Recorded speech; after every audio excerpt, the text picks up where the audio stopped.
नमस्कार।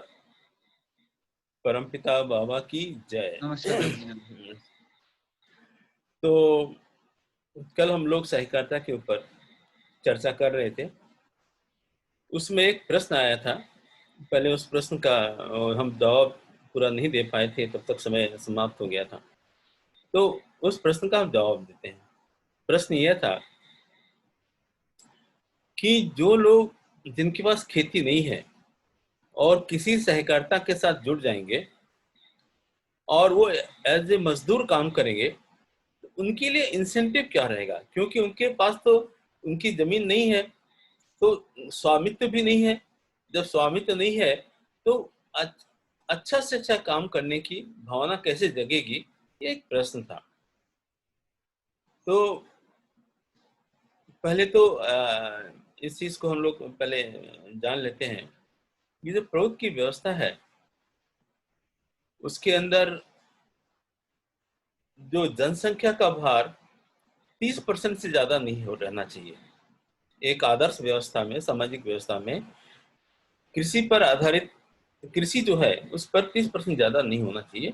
ऐसा हम लोग का प्रभुत्व का मानना है। आज जो जनसंख्या निर्भर है वो 70% तक है। तो ये जो 40% आदमी है, अभी भी हमारे पास एक्स्ट्रा है, कृषि से जुड़े हुए हैं, कृषि पर आश्रित हैं। तो हमें और बहुत सारे रोजगार के अवसर बनाने हैं, जिससे कि लोगों का उपयोग दूसरे काम धंधे में हो। उसकी पूरी व्यवस्था हम लोग करेंगे। तो दूसरा चीज जो कृषि की सहकारिता होगी, उस कृषि सहकारिता में जिन लोग के पास खेत है, जिनके खेत को मिलाकर के हमने कोऑपरेटिव बनाई है फार्मिंग के लिए, उन लोगों को पहले प्राथमिकता होगी। वो चाहे तो उस खेत में काम के लिए श्रमिक का भी श्रम का योगदान दे सकते हैं, या श्रम का योगदान नहीं दे सकते तो जो वहाँ की व्यवस्था होगी, व्यवस्था भी जो सहकारिता के जो मेंबर होंगे उनके द्वारा की जाएगी। तो जो सहकारिता के मेंबर हैं, जो उस काम में लगे हुए हैं, वो हो जाएंगे। तो ऐसा हमारा मानना है कि हमें जरूरत नहीं पड़ेगी कि हम बाहर से किसी श्रमिक को उस काम में लगाएं।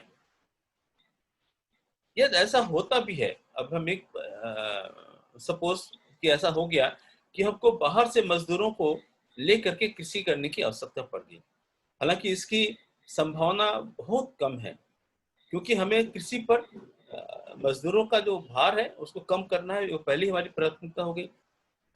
दूसरा, जिनके नाम पर खेत है, जिनकी खेत की हमने कोऑपरेटिव बनाई हुई है, उन लोगों को श्रमिक के रूप में काम करने का अधिकार पहले होगा। एक बार हम मान लेते हैं कि और कोई भी नहीं है, तो प्रभुत्व में जो सहकारिता की व्यवस्था है, जो भी उत्पादन होगा उसको दो भाग में बांटा जाएगा। एक भाग में उसका जो डिस्ट्रीब्यूशन होगा वो होगा इस आधार पर कि जिन लोगों के खेत हैं, जिन्होंने और जिस अनुपात में अपने खेत दिए हैं, उसकी जो शेयर होल्डिंग, एक तरह से हम शब्द का इस्तेमाल करें, उस शेयर होल्डिंग से उसको डिविडेंड मिलेगा। मतलब वो जो 50% उत्पादन का जो 50% है, वो उनकी जो लैंड जो उन्होंने दी है उसके अनुरूप उसको हम उसका उत्पादन का जो भी मूल्य होगा या उत्पादन होगा, जैसा वो चाहेंगे वो उसको मिल जाएगा। जो 50% बचता है, वो जो लोग श्रमिक के रूप में काम कर रहे हैं, वो उनमें अनुपात के तौर पर डिस्ट्रीब्यूट कर दिया जाएगा। उसमें अनुपात में भी देखा जाएगा कि स्किल्ड लेबर कौन है, सेमी स्किल्ड लेबर कौन है, और अनस्किल्ड लेबर कौन है, किस तरह की श्रमिक क्षमता का हमने अपने सहकारिता में उपयोग किया गया, उसके फॉर्मूला बनेंगे। उसके अनुपात में वो जो 50% जो उत्पादन है उसको दे दिया जाएगा। जब ऐसा होगा तो जो श्रमिक के रूप में आदमी काम कर रहा है उसको इंसेंटिव है कि वो अच्छा काम कर रहा है तो उसका फायदा उसको मिलेगा। वो स्वामी नहीं है, लेकिन उसको लाभांश उसके हिसाब से मिलेगा जिस यदि उस सहकारिता का उत्पादन बढ़ता है। घटता है तो उसको लाभांश कम मिलेगा। इसलिए उसके अंदर एक इंसेंटिव होगा कि वो अच्छे से अच्छी तरह से काम करे। तो वो जो संभावना थी कि एक मजदूर है, एक मजदूर के रूप में जब काम करता है तो अपना मन लगा के काम नहीं करेगा, उसकी संभावना कम हो जाती है, क्योंकि उसके उत्पादन में उसका बराबर का 50% में अपने जो भी उसने श्रम दिया है उसके अनुपात में उसको पारितोषिक मिलना है। ये बात पहले से बताई जाएगी। तो उस हिसाब से पहले तो जो लोग जिनके खेत हैं वो खुद ही अपना श्रमदान करना चाहेंगे तो देंगे, उसी हिसाब से उनको 2 डिविडेंड मिलेगा। एक तो श्रमिक का डिविडेंड अलग हो गया, एक उत्पादन का डिविडेंड अलग हो गया। ये कल का एक प्रश्न अधूरा रह गया था, तो उसकी वजह से हमने चाहा कि उसको हम क्लैरिफाई कर देते हैं। अब दूसरा चीज है, ये सहकारिता या कोऑपरेटिव्स जहां भी चले हैं क्यों फेल हो गए?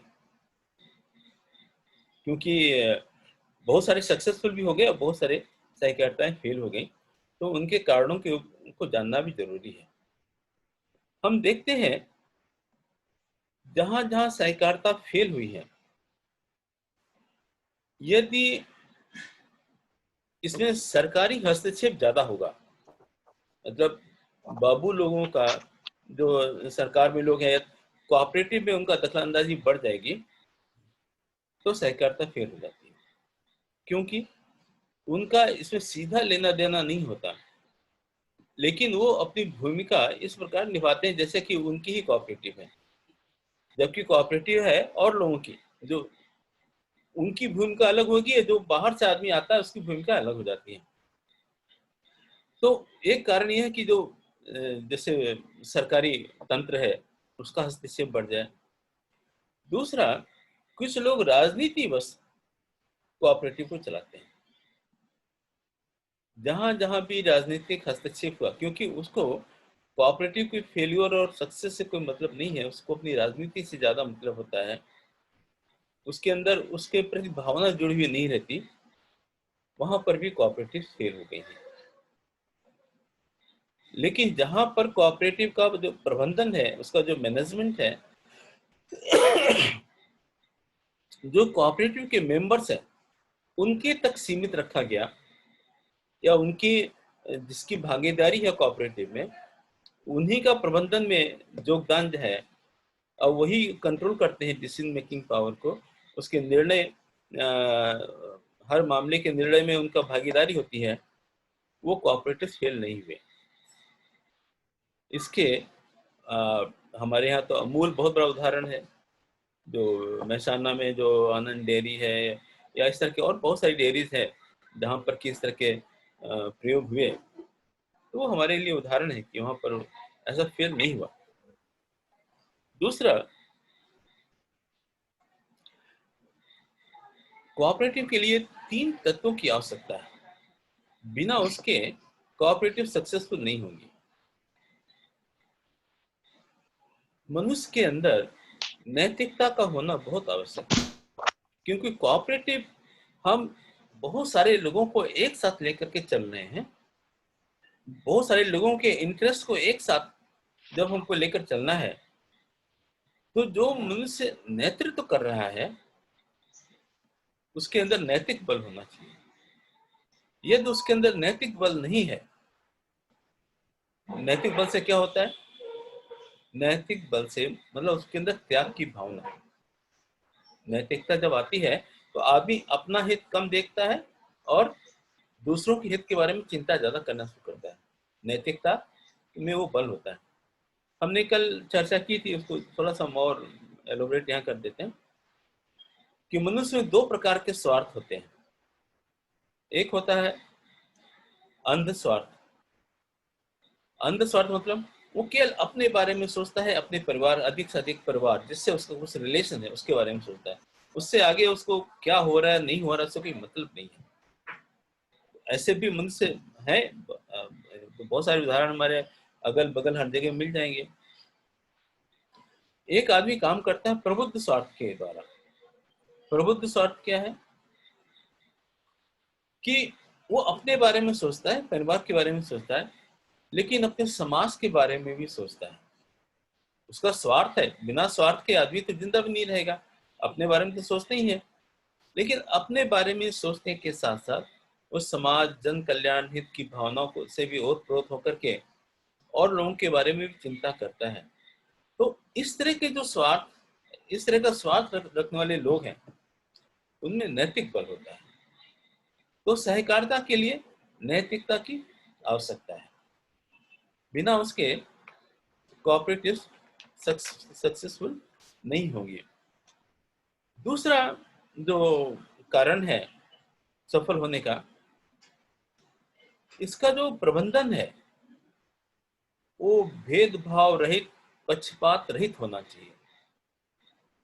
एडमिनिस्ट्रेशन, क्योंकि जो जिसको सहकारिता की एक बोर्ड होगी, उस बोर्ड में जो लोग बैठेंगे, ये तो उनके अंदर किसी के प्रति पक्षपात की भावना हो गई, उनका एडमिनिस्ट्रेशन स्ट्रांग नहीं हुआ, मतलब लचक प्रशासनिक व्यवस्था लेकर के चले, हाँ तुम ऐसा कर लो, हाँ तुम ऐसा कर लो, नहीं, उनके अंदर एक दृढ़ निश्चय होना चाहिए कि इस कोऑपरेटिव को हमें आगे लेकर के जाना है। इसमें हम किसी भी तरह की लचक व्यवस्था नहीं रखेंगे। नियम सबके लिए बराबर होंगे, उन नियमों का सभी को बराबर पालन करना होगा। जो भी नियम बनाएगी कोऑपरेटिव, उस नियम का अक्षर से पालन होगा। इस क्योंकि वो अपनी भावना को उसको चलाने में नहीं थोपेंगे। इससे कोऑपरेटिव को सफल होने की संभावना बढ़ जाती है। पहले नैतिकता, दूसरा कठोर प्रबंधन। मतलब जिस तरह की कोऑपरेटिव में व्यवस्था दी गई है, उसी व्यवस्था को लेकर के ही आगे चलना। ऐसा नहीं किसी के लिए नियम रिलैक्स कर दिए, किसी के लिए रिलैक्स नहीं किए। इस तरह का जब भी पक्षपातपूर्ण, भेदभावपूर्ण व्यवहार होगा तो लोगों का विश्वास कोऑपरेटिव से उठ जाएगा। तो ऐसा कोई हम व्यवहार नहीं करेंगे जिससे कि एक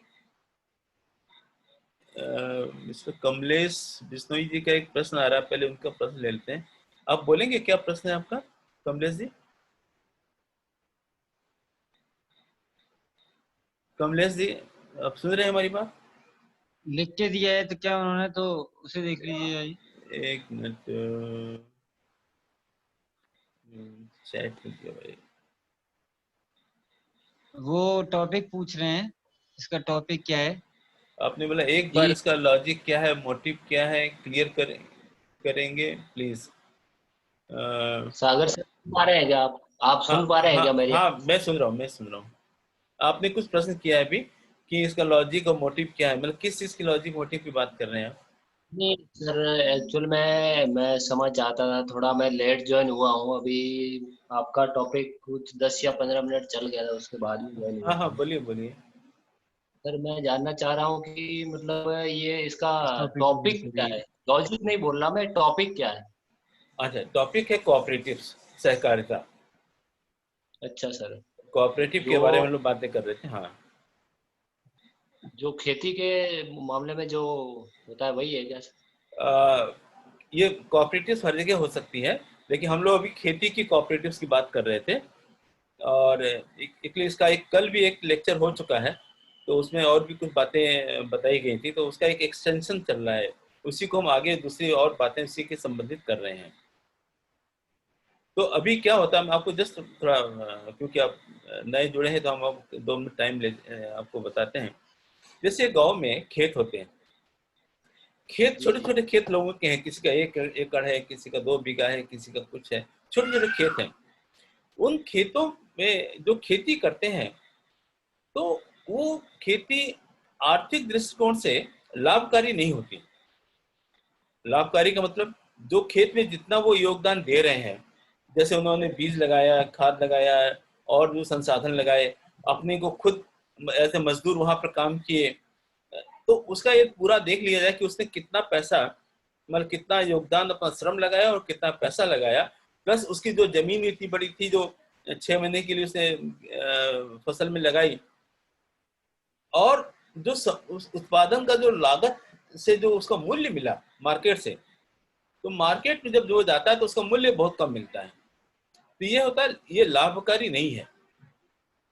उसको बोलते हैं जो लैंड होल्डिंग्स है, जो उसकी जमीन का परिमाप है जिसमें वो खेती कर रहा है, उससे अच्छी उपज नहीं ले सकता वो। और नहीं, बहुत, सही बात बोली। और ये बहुत सारे, ये 90% लोग ऐसे हैं जिनके पास में लैंड होल्डिंग छोटी छोटी है। केवल 5-10% लोग हैं जिनके पास में बड़े बड़े खेत हैं, लाइक 5 एकड़, 10 एकड़, 15 एकड़, 20 एकड़ की जो लोग हैं, बहुत कम लोग हैं। उनकी संख्या, हमारे पास डाटा है इसका कि किसके पास कितने लोग हैं, वो हमने गवर्नमेंट से निकाल के रखा हुआ था। अब सवाल ये है कि ये छोटी छोटी लैंड होल्डिंग, आप इंग्लिश थोड़ा समझते हैं? जी जी, अच्छा, श्योर। क्योंकि कुछ शब्द हैं जिसके लिए हिंदी नहीं निकलता, इसलिए हम इंग्लिश का वर्ड यूज करते हैं। जो छोटे छोटे जो भूमि की परिमाप है या लैंड होल्डिंग है, उसमें खेती ये नहीं होगा, ठीक से नहीं कर पाएंगे, उसके उनको उचित मूल्य नहीं मिलेगा, तो क्या बहुत सारे लोग क्या करते हैं, खेत में खेती नहीं करते, बटाई पर देते हैं। किसी को दे दिया, भाई ठीक है 2,000 रुपये एक सीजन का ले लो, या जो भी वहां पर चल रहा होगा, तो उससे भी उसका उचित मूल्य नहीं मिल रहा है। जी हाँ, तो इसको कैसे आर्थिक रूप से समर्थ बनाया जाए, अब ये विषय है। इसको एक ही तरह से कर सकते हैं कि ऐसे छोटे छोटे लैंड जिसके भी है आसपास में, जैसे मेरे पास में एक मान लीजिए 1 एकड़ का है, किसी को 1.5 एकड़ है, किसी का 1 बीघा है, 2 बीघा है, ऐसे करके हम ये 40-50 एकड़ की जमीन एक साथ कोऑपरेटिव बना लें, फार्मिंग के लिए लैंड की कोऑपरेटिव बना लें। कोऑपरेटिव में शेयर कैसा होगा, जिस अनुपात में जिसका खेत है उस अनुपात में उसको उसके शेयर हो जाएंगे। फिर उसमें क्या होगा कि वो जब बड़ा प्लॉट हो जाएगा तो उसमें हम वैज्ञानिक तरीके से खेती कर सकते हैं। उसमें जो खेती करने का, जो पहले हम मान लो हर एक आदमी अपने पास बैल रखा हुआ था, हर एक अपनी अपने पास, तो बैल रखने की जरूरत नहीं है, एक ट्रैक्टर से भी 40-50 एकड़ की जो खेती, अच्छी खेती कर सकते हैं। तो वो खेती बहुत लाभकारी होगी और उसका लाभ सभी को मिलेगा। तो मान लीजिए अभी उसको, अच्छा उससे एक और फायदा होता है, जो छोटे छोटे काश्तकार हैं, जो खेत के लोग हैं, जब अपना सामान मार्केट में लेके जाते हैं, तो वो जो बनिया मुंह मांगा दाम जो बोल देता है उस हिसाब से उनको देना पड़ जाता है। लेकिन जब आपकी कोऑपरेटिव बनेगी, जब आप बड़ी संस्था बन जाएंगे, तो आपकी बार्गेनिंग पावर बढ़ जाएगी। आप जब समाज में जाएंगे तो आपकी बार्गेनिंग पावर बढ़ गई। जब बार्गेनिंग पावर बढ़ गई तो एक तो पहले कोऑपरेटिव हो गई, उससे एक और फायदा होगा। अभी हम जब खेती करते हैं, खेती के ऊपर कोई हमको लोन नहीं देता। आप कोऑपरेटिव बना लेंगे तो एक संस्था बन गई, तो बैंक आपको लोन देगी। फिर है, यदि हमको पैसा मिल रहा है, तो पहले क्या था, किसान क्या कर्जा ले लेता है, पहले कर्जा ले लेगा, तो बाद में उसको तुरंत माल बेचना, माल करके कुछ अपना कर्जा निपटाना है, तो औने पौने दाम पर सामान बेच दिया अपना। तो एक तो उसकी मतलब, हाँ, मैं ये समझ पा रहा हूँ कि मतलब जैसे उसके किसान के हाथ में एक मतलब पावर आए, कुछ थोड़ा एकदम सा मतलब। राइट, सही कह रहे हैं। हाँ। तो उसके लिए क्या व्यवस्था होगी, कैसे बनेगा, उसी के बारे में चर्चा कर रहे हैं। जी जी, समझ गया मैं। हाँ। तो ये ये आजकल कमल जी एक बात मैं इसमें कहना चाहता हूँ। ये कोऑपरेटिव की चर्चा थोड़ा लंबी है, एक सेशन पिछली बार भी हो गया है, आज हो रहा है और मुझे लगता है कल भी होगा। तो आप जुड़े रहिए, इसमें और बिंदु भी कवर होंगे कि किस किस तरीके से ग्राम विकास के लिए सहकारिता सबसे महत्वपूर्ण है, उसके लिए ये काम हो रहा है। और भी हमारे बहुत सारे विषय थे, आप साथ में जुड़े रहिए, साथ में चर्चा करेंगे। वैसे हमारा YouTube चैनल है प्रगतिशील ब्रज समाज का, तो प्रगतिशील ब्रज समाज आप टाइप करेंगे YouTube में, तो अभी जो 15-20 लेक्चर हो चुके हैं, तो वो आप देख सकते हैं। उसमें विषय लिखा रहता है, किस विषय पर हम लोगों ने क्या बातें की हैं, उससे थोड़ा आपको वो आइडिया हो रिकॉर्डेड है? जाएगा। हाँ हाँ, वो YouTube चैनल पर आपको उपलब्ध है। जो अभी भी हम बात कर रहे हैं उसको हम रिकॉर्ड कर लेते हैं, रिकॉर्ड करके फिर उसमें YouTube में डाल देंगे। तो प्रगतिशील ब्रज समाज करके जब आप टाइप करेंगे तो ये चीजें आपको मिल जाएंगी इसमें। तो लिंक भेज दूंगा मैं कमल जी को। हाँ हाँ, तो आगे हम लोग चर्चा जारी रखें फिर, समय भी थोड़ा कम ही हम लोग पास बचा है, क्योंकि तो हम लोग जो चर्चा कर रहे थे कि जो मजदूर होगा वो क्यों सहकारिता के में अच्छी तरह से काम करेगा, तो उसका कारण हमने बताया क्योंकि जो 50% प्रोडक्शन होगा वो मजदूरों के श्रम के अनुपात में उसका डिस्ट्रीब्यूशन होगा। इसलिए लोग चाहे उनके खेत नहीं भी हैं फिर भी मन लगा के काम करेंगे, ऐसी उम्मीद की जा सकती है। अभी जो लोग मेंबर होंगे कोऑपरेटिव के, वो खुद ही उसकी जो कमेटी होगी उसका चयन करेंगे। तो जो बोर्ड ऑफ डायरेक्टर्स जिसको हम लोग इंग्लिश में बोलते हैं, या एक जो कोऑपरेटिव सदस्य या उसके जो भी कुछ कुछ मुख्य कार्य करने वाले लोग, जो भी 4-5 लोग, जिस तरह की जितनी बड़ी कमेटी होगी उस हिसाब से उसके पदाधिकारी होंगे, और वो सारे लोग चुने जाएंगे, इलेक्शन के द्वारा होगा। ऐसा नहीं कि किसी ने मनोनीत कर दिया, बड़े साहब हैं, बड़े ठाकुर साहब हैं गांव के, इनको बना दो, ऐसा नहीं। और ऐसा भी नहीं कि जो बनेगा वो ऑनरेरी होगा, कि भाई वो पैसे से नहीं लेगा लेकिन काम करेगा। ऐसा देखा गया है जहां पर ऑनरेरी सर्विस दी जाती है वहां पर लोग मन लगा के काम नहीं करते, उनकी जवाबदेही नहीं होती। तो जो भी लोग बोर्ड ऑफ डायरेक्टर्स या जो उसके कमेटी के मेंबर्स बनेंगे उनको कुछ ना कुछ पारितोषिक देना होगा। पारितोषिक किस लिए? मान लीजिए उसको 5,000 रुपए, 10,000 रुपए, 2,000, जो भी हम उसको दे रहे हैं, वो उसकी जवाबदेही बन जाएगी। फिर ये तो दूसरे साल में उसने अच्छा काम नहीं किया, उसको निकाला जा सकता है। तो जो भी बोर्ड ऑफ डायरेक्टर्स में जो भी लोग होंगे उनकी जवाबदेही होगी कि वो अच्छी तरह से काम करें। कोई भी फ्री वाला काम करने वाला कोई भी कोऑपरेटिव में आदमी नहीं होगा, क्योंकि उसके परिणाम हम लोगों ने देखे हैं, वो परिणाम अच्छे नहीं होते। ऑनरेरी सर्विस अच्छी नहीं होती। तो जो कोऑपरेटिव से जुड़ेगा वो उस ढंग से उसमें अपना योगदान देगा। तो अभी क्या हम लोग का समय 8 बजे तक था, समय पूरा हो रहा है, तो मैं यही समाप्त करता हूँ, क्योंकि दूसरा हम लोग का एक टॉपिक उसमें जाना है। तो ये कोई प्रश्न है तो हम प्रश्न ले लेते हैं 1-2 मिनट के लिए। लोकेश जी कोई प्रश्न है, या कमलेश जी आपका? सर मैं ये मतलब मुझे प्रश्न तो अभी मैं आपकी विचारधारा से अभी मैं आज ही सुन पाया हूँ पहली बार। ठीक बड़े है। कम लोग हैं। हम मतलब इसको एक ये आपका मुझे ऐसा लगता है कि कहीं ये मूवमेंट टाइप है। आप एम आई राइट? मैं राइट, हाँ हाँ। हम कोशिश कर रहे हैं कि ये मूवमेंट बन जाए। इसको, जी जी। ये विचारधारा है, ये एक प्रौद्ध की विचारधारा है। उस प्रौद्ध की विचारधारा के अनुरूप बहुत सारी व्यवस्थाएं दी गई हैं कि समाज कैसे चलेगा, समाज में क्या होना चाहिए, किस तरह की व्यवस्था होनी चाहिए। वो बहुत, समाज में जितनी भी चीजें हैं सबके ऊपर हमारा नियम कानून कैसे होने चाहिए, मनुष्य को कैसा होना चाहिए, उसके ऊपर पूरी व्याख्या है। तो हम थोड़े थोड़े छोटे छोटे टॉपिक को लेकर के हम चर्चा करते हैं। जैसे हम लोगों ने सहकारिता एक कोऑपरेटिव उसका एक पार्ट है, तो उस प्रौद्ध सिद्धांत में कोऑपरेटिव की क्या अवधारणा है उसको हम लोग डिस्कस कर रहे थे। ये तो प्रभुत्व क्या है?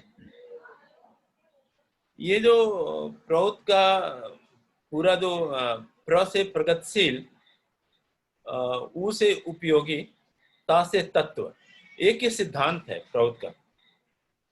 प्रौद्ध जो है इंग्लिश में बोलते हैं प्राउड, हिंदी में प्रौद्ध। तो ये अपने आप में एक दर्शन है। ये श्री प्रभात रंजन सरकार जी ने इस दर्शन को दिया है, और उस दर्शन को हम लोग चाहते हैं कि हम इसको जन जन तक फैलाएं। यदि आप आगे जुड़ेंगे तो आपको पता चलेगा प्रौद्ध है क्या। प्रौद्ध के बारे में यदि आप गूगल में सर्च करेंगे तब भी आपको पता चल जाएगा, उसमें भी इसके बारे में बहुत कुछ आपको मिल जाएगा। ठीक है सर। ठीक है। लोकेश जी कोई प्रश्न है ठीक तो? है। हाँ दादाजी, कोई प्रश्न तो अभी है नहीं है। कल फिर संबंधित इससे कुछ ठीक है, प्रश्न आएगा दिमाग में तो करते हैं। ठीक है, अच्छा, ठीक है। तो फिर हम लोग समाप्त करते हैं फिर। हाँ कमलेश जी, आप अपना वो दे दीजिए, कल भी आपको हम लिंक भेज देंगे। आप अपना नंबर शेयर कर दीजिए।